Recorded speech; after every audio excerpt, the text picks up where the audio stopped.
I'm the Associate Dean for Liberal Arts here at Rider. I've been here for 21 years. Before this office, I was in the Department of Communication and Journalism, serving as chair for 6 years. I'm Zach Davis. I'm a junior now at Rider University. I've been playing drums since, technically 4th grade, I guess, snare drum. But I've been playing drum set since about 7th or 8th grade, so about 8 years now. After I came to Rider, so this is back in 1990 or so, I decided to buy myself a present to celebrate my new position, and I bought a drum set, never having had one before, ever really playing before, but just thought it'd be something I'd enjoy doing. My parents just got me a set, and it was a surprise. I had no idea, and they signed me up for lessons with this guy who he basically taught me the basic rhythm, how to move 3 limbs at once. I didn't realize I was a left-handed drummer at first, so I set the drum set up the way I thought it should be set up, and I couldn't play, and it was terribly frustrating. And then when I thought about the way I would tap, I realized I was always leading with my left hand, so I had to reset the kit up before I even realized I was a left-handed drummer. I have a weird drumming style. I like funk.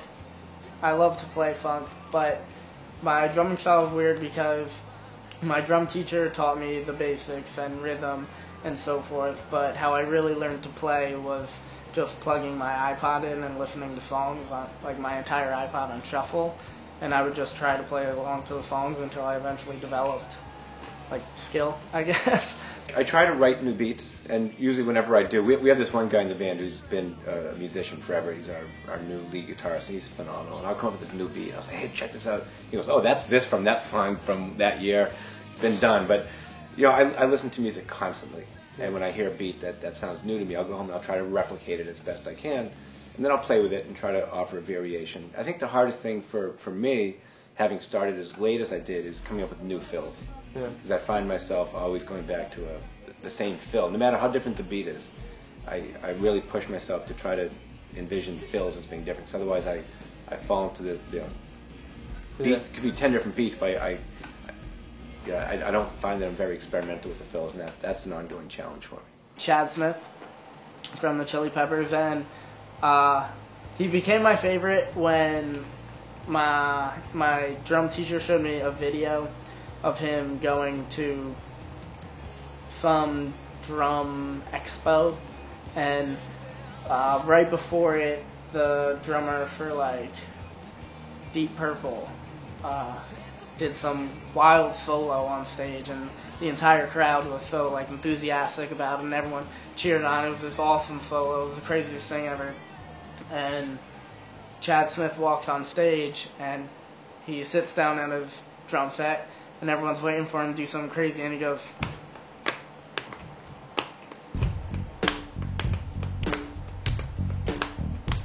for 3 minutes straight, and everyone was just completely silent, what are you doing? And he walked over to the mic and he said, if you can't play a basic rhythm and you can't play for the band, then you're nothing as a drummer. And he walked off stage.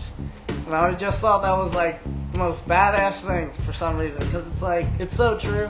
You can be flashy, you can be very in-your-face drumming, but if you can't play with the band, then what good are you? Stuart Copeland was always my favorite drummer with the Police. I still am just amazed at how he played his drums, for technique and for his ability to take a real jazz approach into a sort of punk new wave rock band. I love what he does, but I can't do any of that and don't even try to.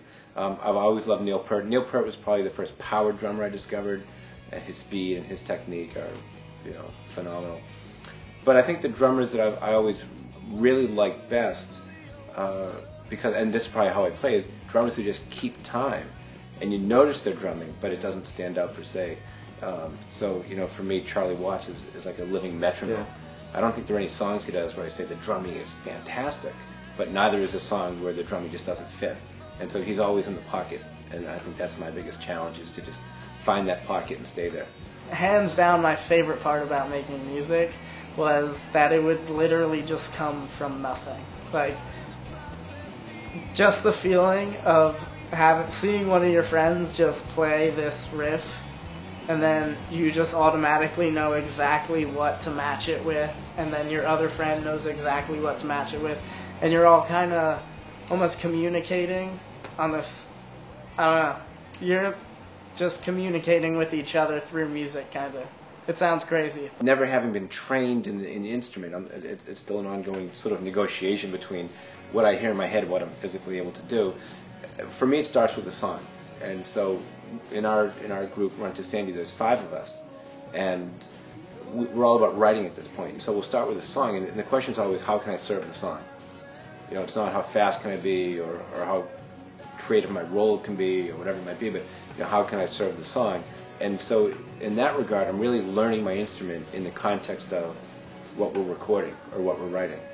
And in that case, I think simplicity serves me best both with my ability and my confidence level and letting the song do its thing without needing to power it or drive it. I have a lot of music knowledge, not formal training, but I listen to music all the time, so I get how it works. Spontaneously, I can play pretty well. I can find the beat, I can stay there, and I have no problem doing that. My confidence level changes when somebody writes something that's really intricate, or they give me, say, a drum machine sound that they want me to duplicate, and then I feel the pressure to try to get as close to that as I can. That's when I am challenged because it's less organic in that way. Yeah, so Run to Sandy has been together for about 6 years now. The name of the band comes from the neighborhood that most of us live in. We live in a neighborhood called Sandy Run 2. And so it was just a play on words. It started off as a goof. It started off as a bunch of older guys just hanging out and playing music. And it has evolved into now